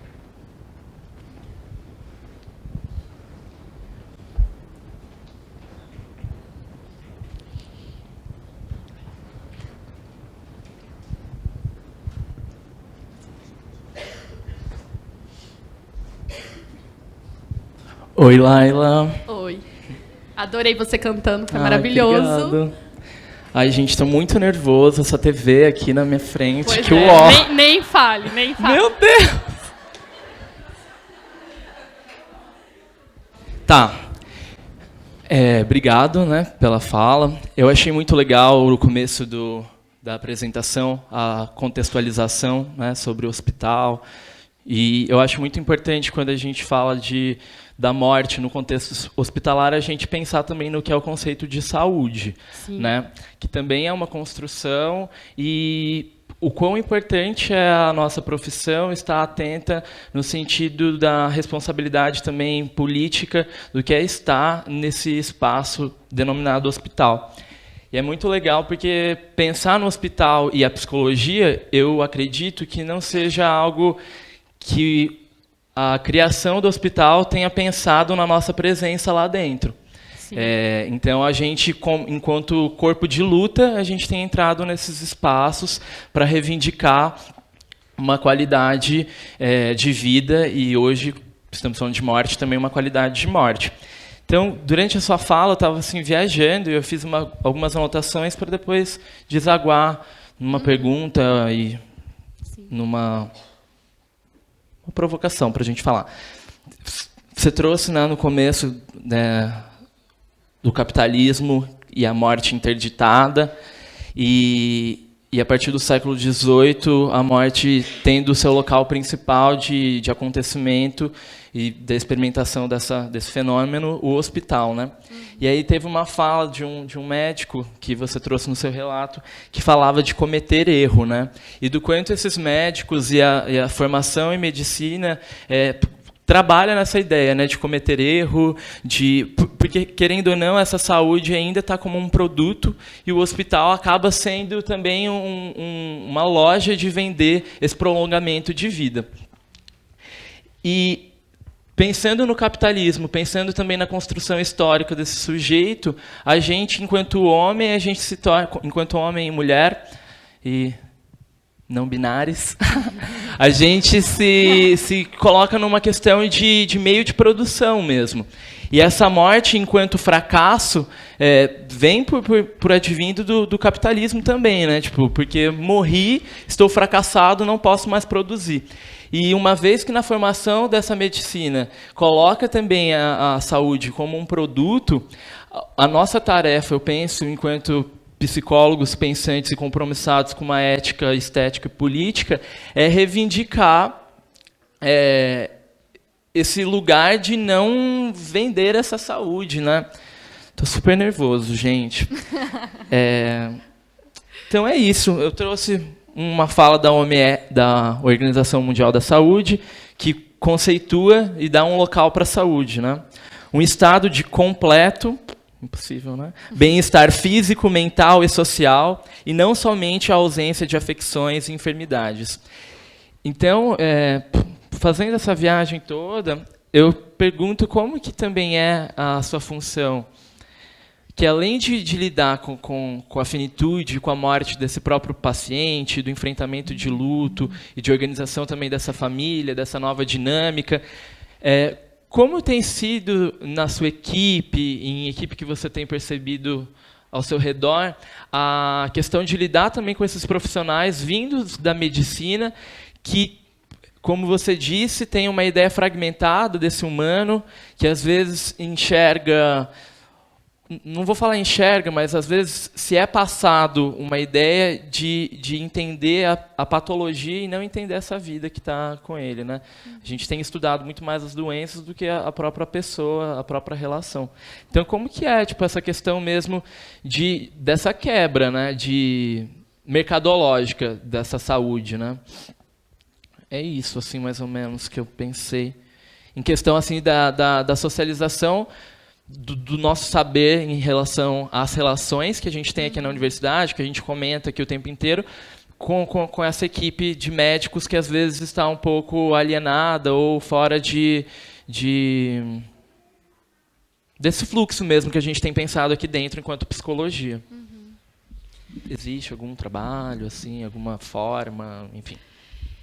Eu acho que esse é um grande desafio, realmente, né? Psicologia tem realmente tentado cavar o seu espaço dentro dos hospitais, né? Ainda se tem resistência, e isso é muito frequente, essa fragmentação, realmente, né? Quando você está na equipe, você consegue realmente ir trabalhando com cada um, né? Cada profissional é um profissional, e aí, em momentos de discussão de caso, a gente consegue ir sentindo o quanto também isso angustia eles. Acho que é muito importante falar sobre isso. Esses dias mesmo, uma docente, né, a gente tem atualmente 3 docentes da psicologia que dão aula para medicina, né, que tentam trabalhar essas questões, mas são poucas disciplinas na graduação da medicina, né, e é chamado psicologia médica, né, o nome já diz muita coisa, mas ela diz que uma aluna procurou ela, muito angustiada, falando, olha, eu vim aqui achando que eu ia cuidar de pessoas, e, de repente, eu vejo que eu não estou cuidando de pessoas, que eu estou cuidando de partes. Aí ela conta que ela estava acompanhando, né, um atendimento de uma paciente, e a paciente se queixou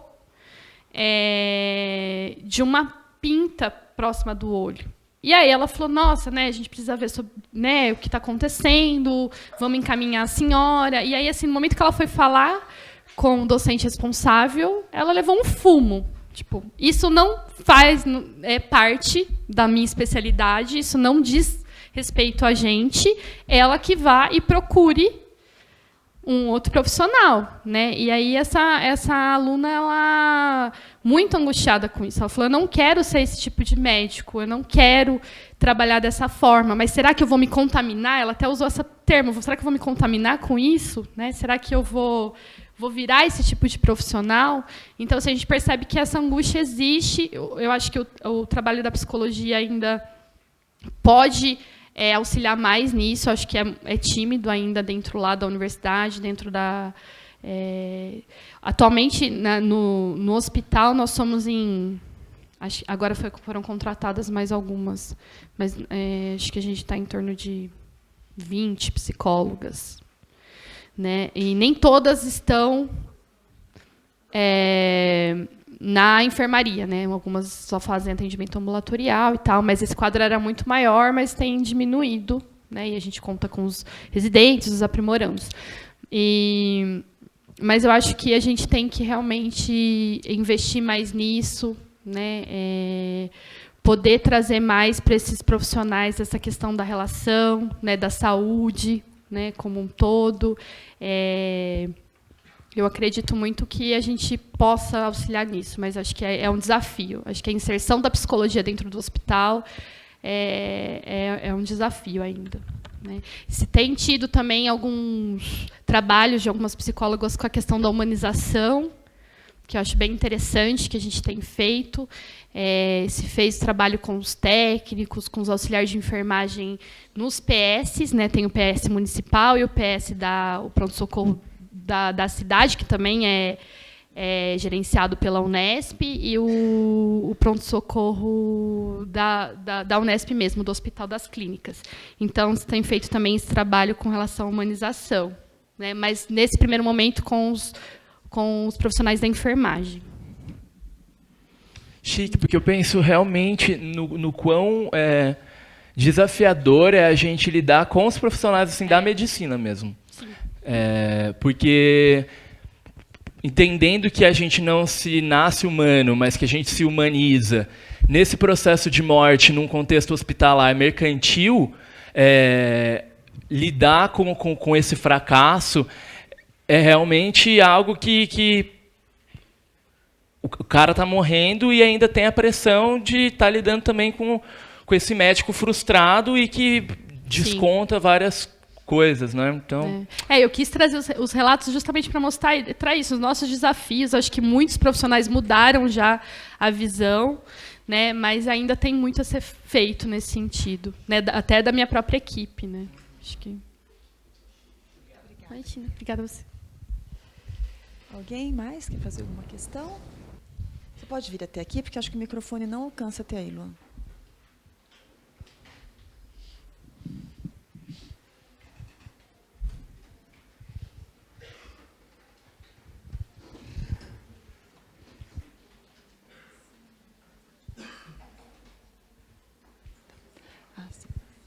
Deixa eu só passar um recado antes.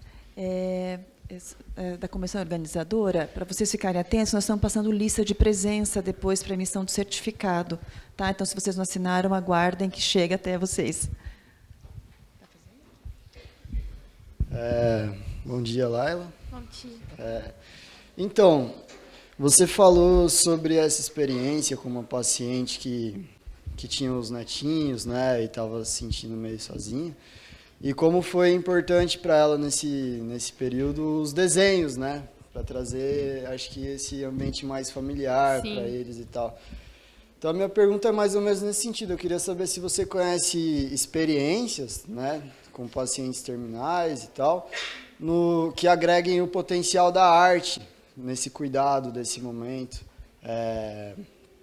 Como a arte que pode proporcionar esse mundo de afetos, né, e sentimentos que vem à tona, e como isso poderia ser trabalhado, se você conhece alguma coisa nesse sentido. Não sei se a Meire puder me ajudar.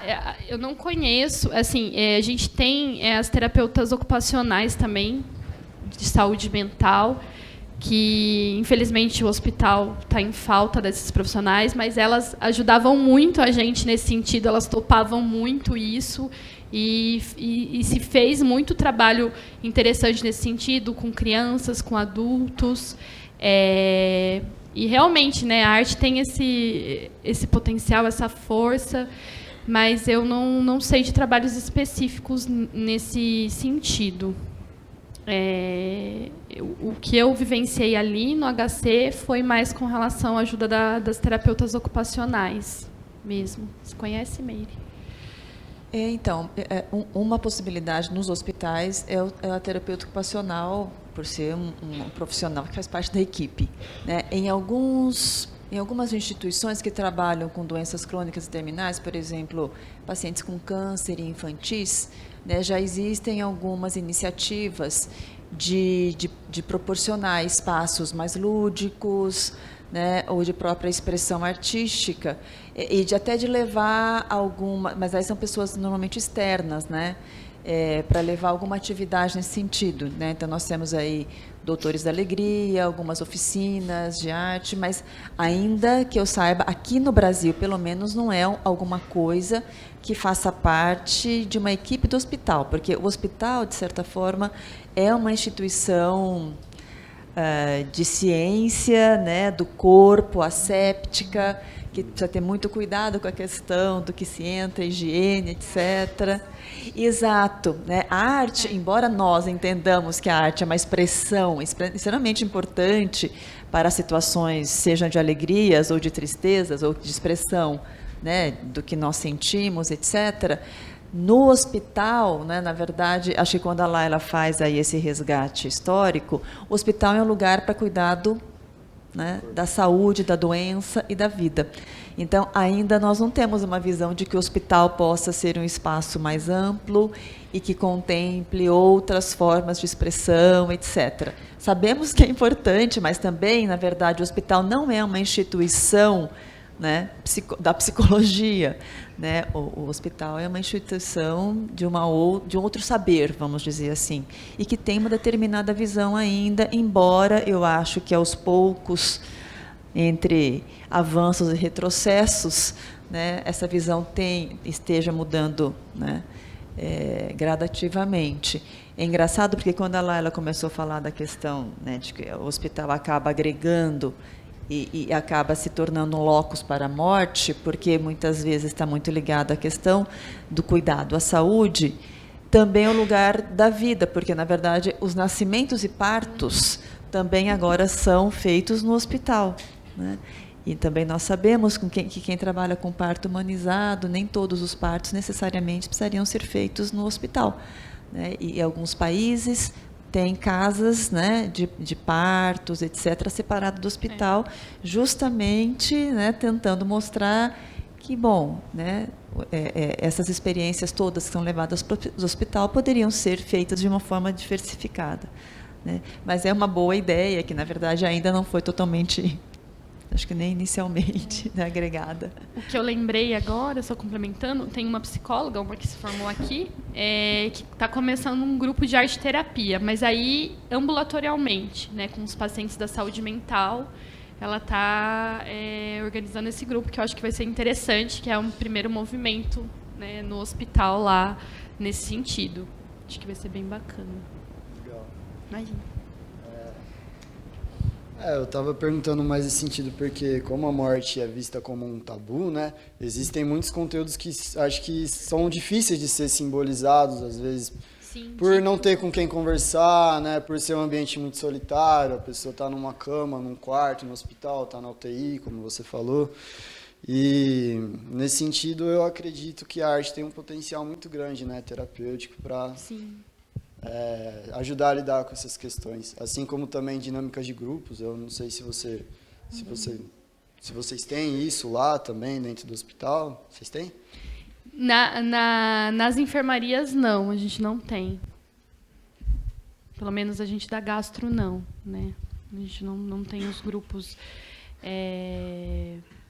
de pacientes internados. A gastro, eu acho que uma coisa que dificulta, principalmente da gastro, é que a gente não tem uma enfermaria. Então, os pacientes eles estão dispersos em várias enfermarias, né? Então, é difícil a gente conseguir. Eu já pensei nisso, mas essa questão dificulta muito poder juntar esses pacientes, né, juntos para poder fazer um grupo durante a hospitalização. É uma coisa que dificulta nesse sentido. E nas enfermarias, dependendo do estado do paciente, como ele precisa ficar acamado, também dificulta a questão do grupo. Às vezes ele não consegue sair do leito, né, porque ele está ligado a aparelhos, etc. Então, isso dificulta um pouco nas enfermarias. No ambulatório é mais possível isso. Né? Nos ambulatórios a gente tem diversos grupos.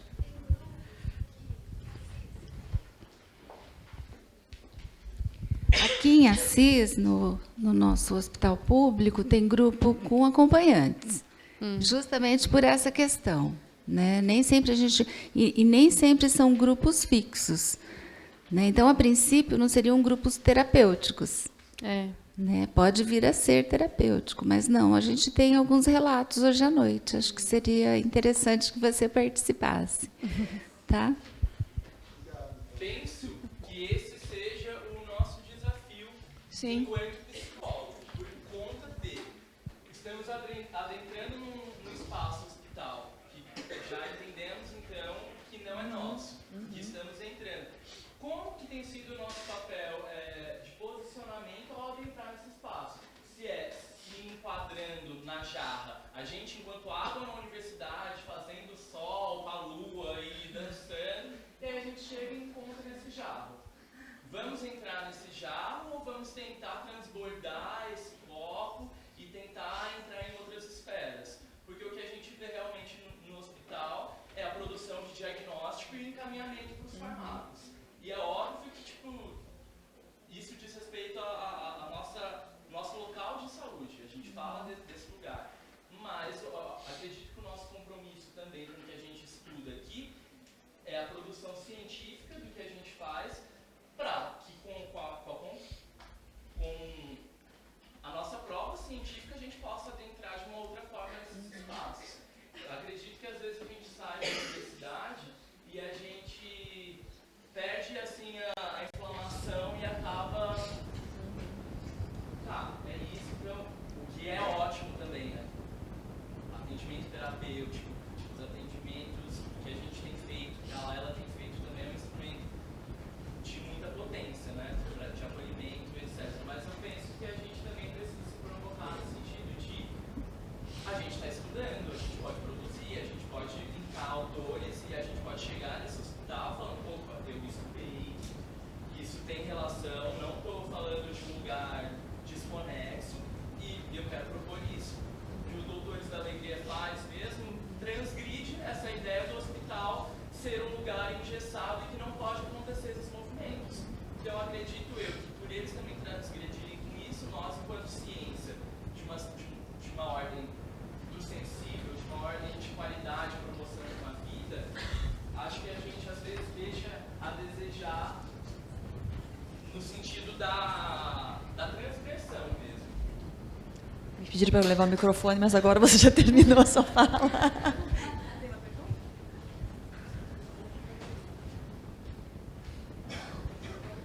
Gente, como está sendo filmado, vocês precisam falar no microfone, Gabriel. Tá? Você falou alto. Bom dia, Laila. Bom dia. Eu queria te perguntar sobre como que você vê a evolução dessa equipe, porque, como você mesmo leu nos relatos, eles saem da graduação de medicina com uma visão muito fria de que eles estão ali para analisar uma doença e, depois do diagnóstico, eles só têm que chegar, olha, vai morrer, e depois sair pela porta e deixar a família chorando. Eu queria te perguntar se, ao longo desse trabalho, você percebe que a sucessão de lutos com que eles têm que lidar, de às vezes se apegar a um paciente e ele morrer, se ela incentiva esse congelamento das emoções deles, de, tipo, não vou colocar o meu sentimento, não vou viver esse luto por esse paciente, ou se, pelo contrário, o fato de você estar lá para dar esse apoio consegue fazer uma certa evolução de... agora, tipo, deles terem um pouco mais de sensibilidade com relação a isso. Porque realmente deve ser muito complicado viver nesse ambiente de saúde em que todos os dias, todas as semanas, algum paciente piora, se agrava e morre. Uhum. Como que é para você e para a equipe lidar com essa sucessão de lutos? Uhum. Eu acredito que sim. Eu acredito que a equipe... os residentes mudam, né? Então, assim, cada... 2 anos, a residência em gastro são 2 anos, mas a gente tem a nossa equipe fixa e eu percebo, sim, uma mudança no olhar, né, uma sensibilidade maior desses profissionais com relação a essa temática, à relação médico-paciente. Eu tenho uma liberdade assim, com os médicos de que, a qualquer momento, né, seja no ambulatório ou na enfermaria, eu posso chamá-los para conversar com os pacientes. Se é no ambulatório, eles abrem atendimento na hora e atendem esse paciente. Então, a gente tem uma troca muito legal nesse sentido. Eu acho que alguns ainda têm uma dificuldade maior. A gente percebe que os que se colocam menos, que têm um distanciamento do paciente, que ainda existe na equipe, né? Tem isso.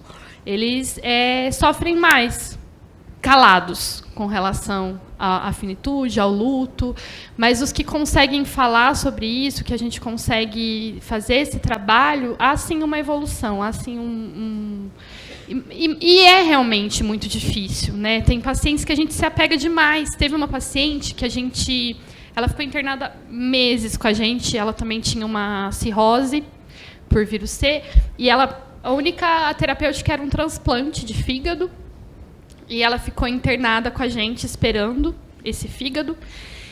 E, infelizmente, ela foi até a mesa de cirurgia por 2 vezes para fazer o transplante, ali na nossa instituição, e não pôde fazer. E era uma paciente que também nos tratava como parte da família, assim, virou uma família, assim, a gente fez parte da família dela realmente. E aí ela não conseguiu fazer o transplante lá e ela foi transferida para São Paulo para tentar fazer um transplante lá, porque o caso dela estava muito grave.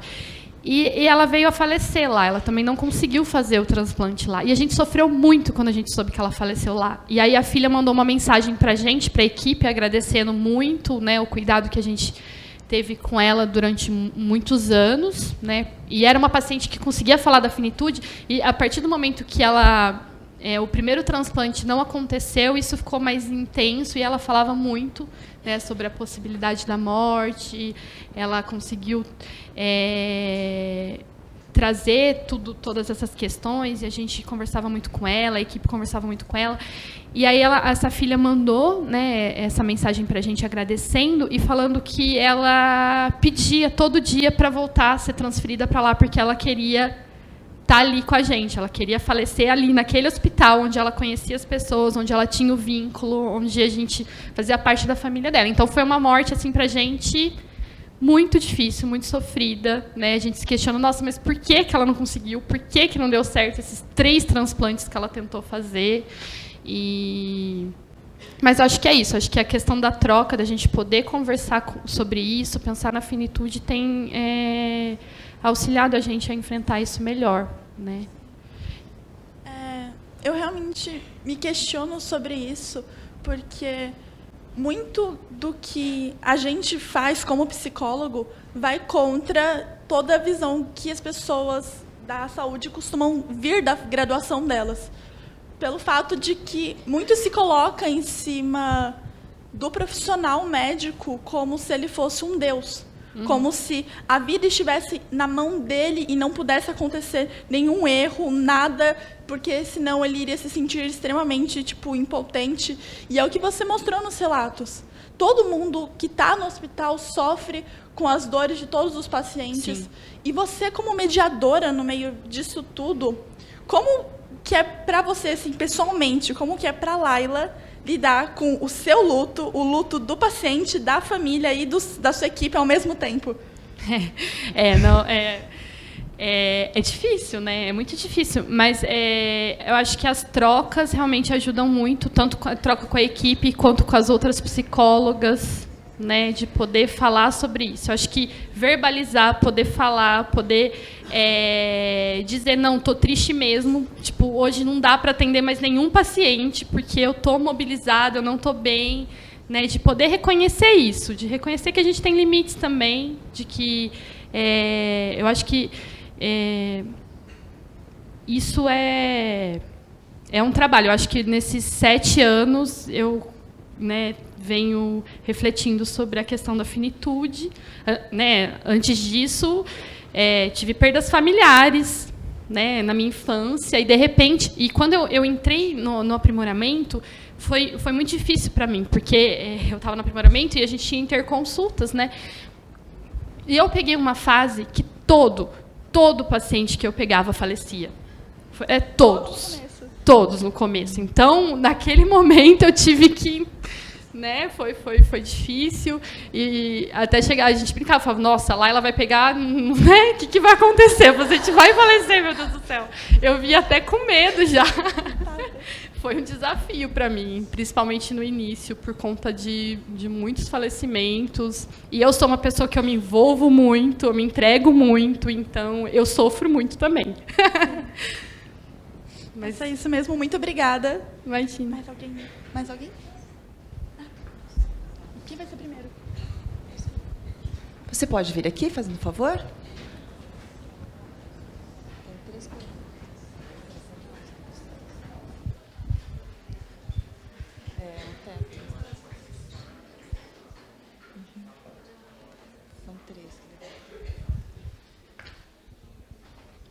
Bom dia, Laila. Meu nome é Fábio, sou estudante de psicologia. A pergunta fica para você e para a professora Meire também. A gente está lidando nesses últimos anos, com o índice de suicídio aumentando cada vez mais. E eu tenho 3 perguntas a respeito disso.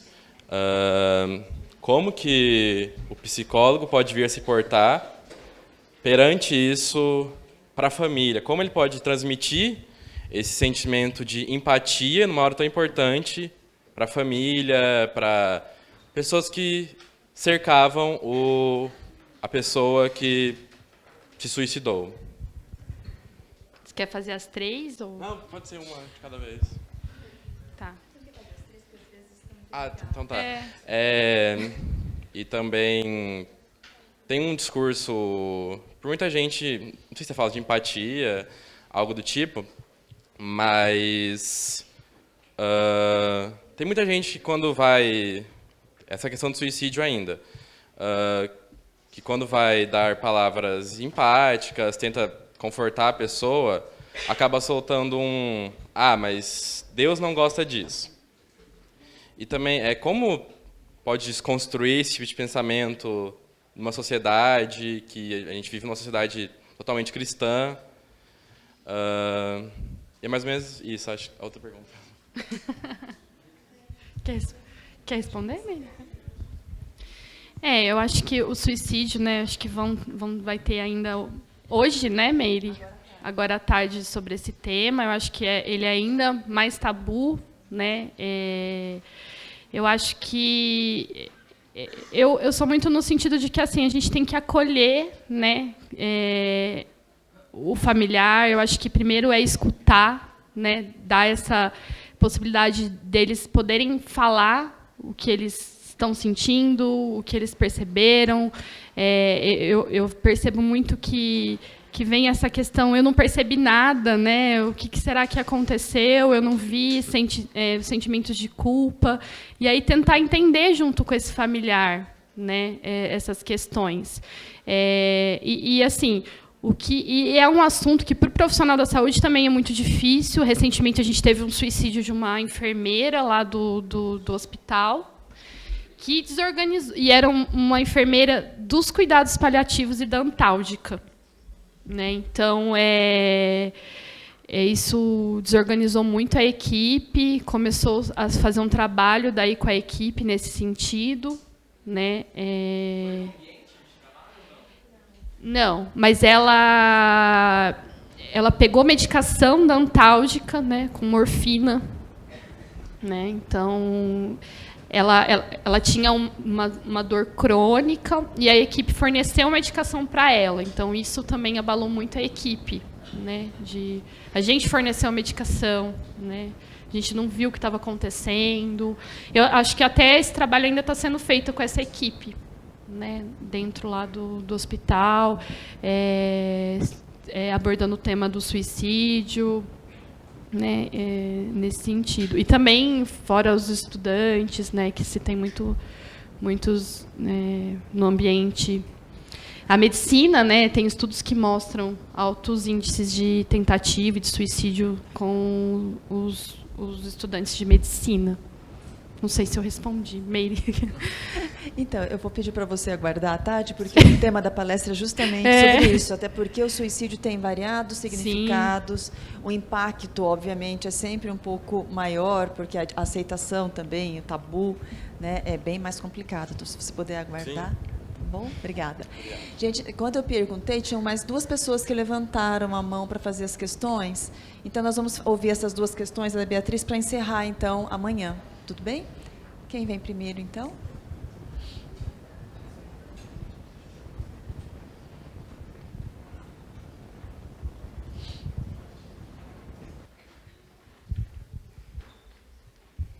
Bom dia. Bom dia. Eu queria que você pudesse falar um pouquinho sobre o trabalho do psicólogo, levando em consideração o momento que a gente se encontra na saúde pública.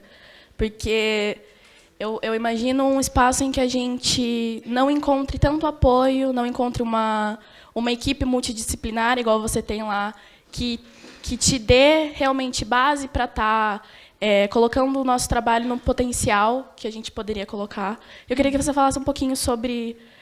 como a gente pode fazer isso, levando em consideração o estado que a gente está na saúde pública. E uma outra pergunta, estendendo um pouquinho o que já foi falado, como que é o cuidado nosso, como psicólogo, dentro disso? Que você falou um pouco sobre como você se sente e tal, mas qual é o cuidado? O que a gente tem que fazer? A gente tem que fazer terapia, a gente tem que praticar esporte, a gente tem que... não sei.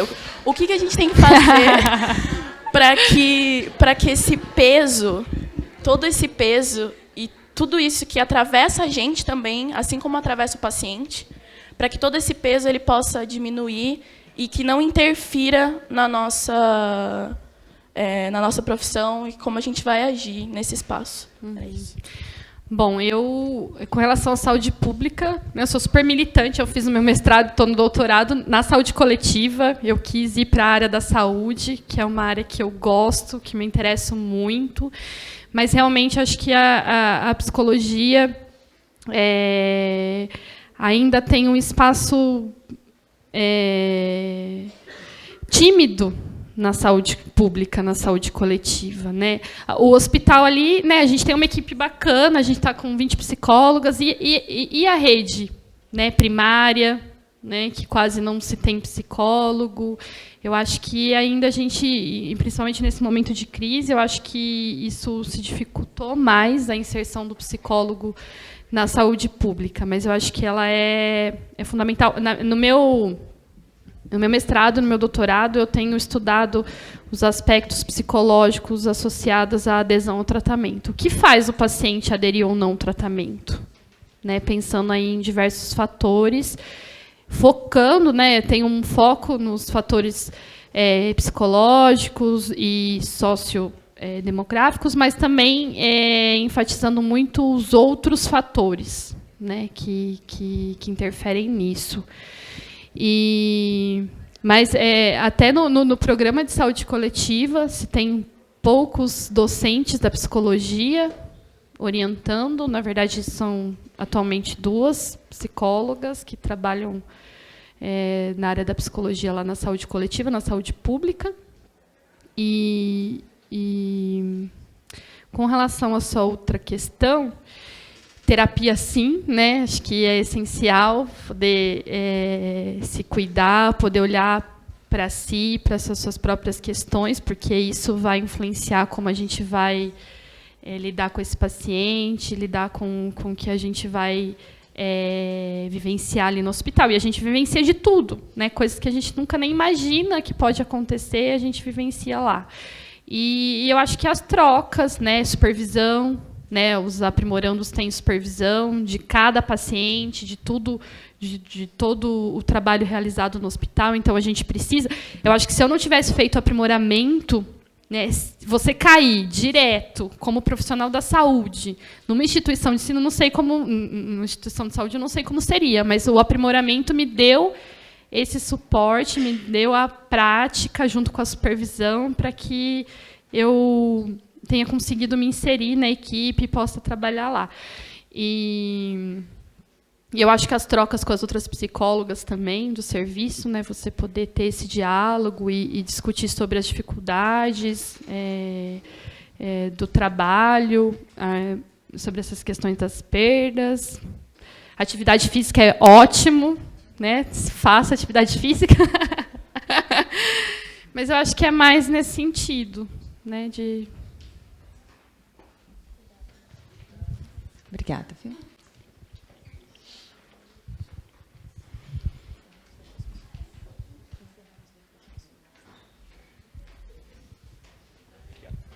Oi, bom dia, Laila. Bom dia. Primeiramente, eu queria agradecer o seu trabalho no hospital, porque eu vivenciei uma experiência esse ano. Obrigado. E foi muito significativo e ajuda muito o cuidado, o trabalho, principalmente para os familiares. É muito desgastante, é muito difícil. E, primeiro, parabenizar, que é fantástico, é sensacional. Obrigada. E queria perguntar para você e para a Meire, essa pergunta é para as duas, em relação, qual que seria a relação entre essa frieza do médico, a falta de empatia, com a autopreservação dele? Né? Onde entra? Porque parece bastante que ele não quer, principalmente porque eu fiquei na área de cuidados paliativos com um parente meu, e muitos não queriam se envolver porque sabiam do que ia acontecer. E, às vezes, eles também tinham medo de falar a verdade para os familiares. Às vezes, alguns falavam a verdade, outros não, então ficava oscilando. Vai dar certo, não vai dar certo, vai dar certo, não vai dar certo. E isso, os profissionais do cuidado paliativo. Os profissionais dos cuidados paliativos. Olha só, né? Exato. Aí tinham parentes meus que já estavam falando, nossa, mas como é que a gente vai levar para casa? Vai ter que colocar ele no oxigênio. Outros chegavam, não vai chegar no oxigênio. Gente, calma, né? Qual que é a resposta? Né? Então, ficava muito difícil, era uma situação muito complicada. E qual que é essa relação entre autopreservação e não querer como você falou, se entregar para isso, sabe? Com talvez um receio da própria autopreservação. Eu acho que, primeiramente, tem a questão da formação, né, que eu acho que é importante a gente destacar que na graduação os alunos já não têm esse espaço para falar sobre isso. E eu acho que também, posteriormente, isso acaba sendo um mecanismo de defesa, né, para esse profissional conseguir suportar. Tá ali, suportar tudo o que está acontecendo. Então, a gente vê muitos profissionais que utilizam do mecanismo de defesa do distanciamento, da negação, para poder suportar realmente essa angústia, porque ele não tem esse espaço, né? E não tem como. E é isso também. Eles diariamente eles convivem com tantas perdas uma atrás da outra que eles não têm esse tempo de elaborar isso, né? Então eu acho que nesse sentido aí tem um mecanismo de defesa em muitos desses profissionais. Qual foi a outra crise que eu tinha pensado? Meires, quer complementar já? Eu estou pensando aqui, esqueci. Eu acho que, além dos aspectos que a Laila apontou, o próprio conhecimento da medicina é muito fragmentado, né? Então, eles aprendem partes do corpo separadamente. Então, isso já provoca, vamos dizer assim, uma dificuldade em perceber o todo. Sobretudo o sofrimento, porque eles estudam o corpo separado, né, de qualquer afeto, sistemas de expressão, etc. Então, o próprio ensino, de fato, ou a ciência médica, da forma como ela é constituída, ela provoca essa dicotomia, né, essa separação entre o corpo e tudo aquilo que é sensível, sensações, etc. A questão da empatia, eu tive experiências, eu dei aula, né, para medicina e também fiz residência. Eles não entram assim, né, na faculdade, embora sejam alunos já muito exigidos, porque para entrar num vestibular de medicina você precisa ser um aluno que só estuda, né? Mas eles, quando eles entram, eles diziam assim, claramente, porque a disciplina de psicologia médica, né, foi no primeiro ano, né, no lugar, na instituição que eu lecionei, eles são treinados. Então, um bom médico é aquele médico que faz a tarefa médica, diagnostica, percebe todos os sinais, sintomas, etc. Então, de fato, nem a formação proporciona essa experiência e, na verdade, isso é visto como fraqueza, né? Porque, na verdade, o interessante é que eles sejam fortes, e forte significa não se envolver. Então, aí o que acontece é que a dicotomia ela se estende aos outros profissionais. Então, a psicologia acaba sendo o saber, né, ou os cuidados paliativos agora, enfim, alguns saberes acabam sendo, né, aqueles saberes responsáveis por isso. Então, o próprio conhecimento que nós produzimos acaba sendo, de certa forma, responsabilizado por isso, e eles ficam muito nesse lugar mesmo do saber. E aí a morte acaba sendo vivida como um fracasso. Porque aí também entra a questão da visão que nós temos sobre a morte, né? Assim, a partir do momento que a morte é sempre resultado de uma doença ou de um diagnóstico, de um tratamento que não se efetivou com sucesso, é sinônimo de fracasso, né? A morte perdeu um pouco esse sentido de que é algo inerente à vida e que todos iremos morrer, enfim, né? Essa ideia de prolongamento da vida que a Laila disse. Então, são vários fatores que acabam contribuindo, né, para essa dicotomia, essa divisão, essa fragmentação, né, que se coloca no hospital ou sobre alguns profissionais. E eu acho que é muito difícil isso, né? A família, pelo que você falou, os profissionais não estavam falando a mesma língua, né? Eles não estavam conversando entre si também. A gente tem que ter esse cuidado também, né? O que foi falado, como foi falado, porque cada hora também é um profissional que vai ver o paciente, cada hora um dá uma informação para o paciente, para a família, e isso é muito angustiante. Isso tem que estar em sincronia, né? A equipe tem que estar trabalhando em sincronia. Senão, né, realmente complica muito, né? Ao invés de melhorar a angústia, né, até aumenta. Né? É isso? Obrigada, viu? Então, Beatriz. Bom dia. A minha pergunta, acho que vem de uma angústia minha, de uma estudante que está buscando construir a própria trajetória dentro da psicologia. Então, eu gostaria de saber como foi para você e suas escolhas, o que guiaram suas escolhas dentro da psicologia e como você chegou até essa área, sabe? Essa foi uma construção orgânica ou essa temática sempre esteve presente nas suas escolhas, assim, sabe? Acho que... Olha, não. Foi, acho que, uma paixão, assim, à primeira vista, a partir do momento que eu fui para o estágio aqui do regional. No último ano da faculdade, eu não tinha ido antes. Eu fiz estágio sempre na linha psicanalítica, fiz estágio com o Fernando, né? Aí fazia com a Helena, depois mudei com a Meire. Gostava muito da área da educação também, mas eu achava que eu ia seguir mais uma linha mesmo psicanalítica, tradicional, consultório. Foi isso que mexia comigo, que eu tinha um desejo. E aí, a partir do momento que eu fui para o regional, tudo isso mudou, assim. Todo mundo da minha família falou, nossa, mas de repente, o que aconteceu? Eu falei, gente, não sei, foi algo que realmente mexeu comigo. Eu falei, nossa, é nisso que eu quero trabalhar. E aí, fiquei sabendo que tinha um aprimoramento, prestei e passei. E aí, fui me apaixonando cada vez mais, assim. Fui vendo que é onde eu quero estar, que quero seguir nessa área. Eu tive convites de sair da minha equipe já. Não quero deixar minha equipe, não vou deixar minha equipe da gastroclínica. Até disse que eu posso tentar conciliar uma coisa na outra, mas é onde eu quero estar mesmo, assim. Então, eu gosto muito mesmo do meu trabalho lá. Claro que tem desafios, nem sempre é fácil. Mas eu acho que há uma resistência aí, eu acho que é muito que a gente pode fazer também ainda. Mas foi isso, acho que eu mudei no final da graduação, o meu percurso. Ainda dá tempo, Beatriz. Sempre dá, gente, sempre dá. Bom, gente, então eu gostaria muito de agradecer a Laila com as contribuições que ela trouxe, as atenções de vocês, as participações, as falas. Gostaria de convidá-los a retornar às 14 horas, né, para assistirmos a segunda parte do dia de hoje. E lembrando que, na verdade, a fala da Laila acho que nos coloca uma questão que a psicologia também é muito ampla.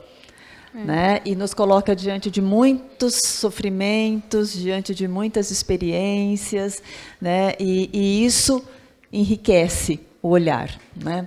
A questão de trabalhar com a morte também significa pensarmos a respeito da morte, né?